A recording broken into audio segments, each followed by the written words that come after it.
ബാറോസ് എന്ന ചിത്രത്തിൻ്റെ ഇന്ന് 4-ാം ദിവസത്തെ കേരള ബോക്സ് ഓഫീസ് കളക്ഷൻ റിപ്പോർട്ടാണ് ഇന്നൊരു വീഡിയോ ഭാഗത്ത്.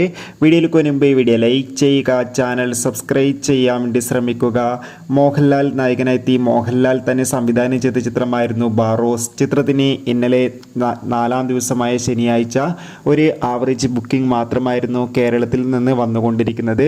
ചിത്രത്തിന് ആദ്യം തന്നെ വൻ നെഗറ്റീവ് റിവ്യൂസാണ് ലഭിച്ചിട്ടുണ്ടായിരുന്നത്. അതോടുകൂടി തന്നെ ഇപ്പോൾ നമുക്ക് കിട്ടുന്ന അപ്ഡേഷൻ പ്രകാരം ബാറോസ് എന്ന ചിത്രത്തിന് ഇന്നലെ 4-ാം ദിവസം മാത്രം കേരളത്തിൽ നിന്ന് 1 കോടിക്ക് താഴെ മാത്രം കളക്ഷൻ നേടിയെടുക്കാൻ വേണ്ടി സാധിക്കുമെന്നാണ് ട്രാക്കിംഗ് റിപ്പോർട്ടുകൾ സൂചിപ്പിക്കുന്നത്. എന്തായാലും നമുക്ക് ചിത്രത്തിൻ്റെ കൂടുതൽ അപ്ഡേഷൻ അറിയാൻ വേണ്ടി കാത്തിരിക്കാം. ബാറോസ് എന്ന ചിത്രം കണ്ടവരുടെ അഭിപ്രായം കമൻറ്റ് ചെയ്യുക. ഡിസംബർ മാസം ഇനിയും ധാരാളം ചിത്രങ്ങൾ അങ്ങോട്ട് OTT റിലീസ് ചെയ്യാൻ പോവുകയാണ്. നമ്മുടെ ഈ ചാനൽ ഭാഗം പരിശോധിച്ചാൽ ആ വീഡിയോയ്ക്ക് നിങ്ങൾക്ക് കാണാൻ വേണ്ടി സാധിക്കും. അതൊക്കെ ഒന്ന് കാണുക. കൂടുതൽ സിനിമാ വാർത്തകൾ പെട്ടെന്ന് ലഭിക്കാൻ ചാനൽ സബ്സ്ക്രൈബ് ചെയ്യുക. Bye bye.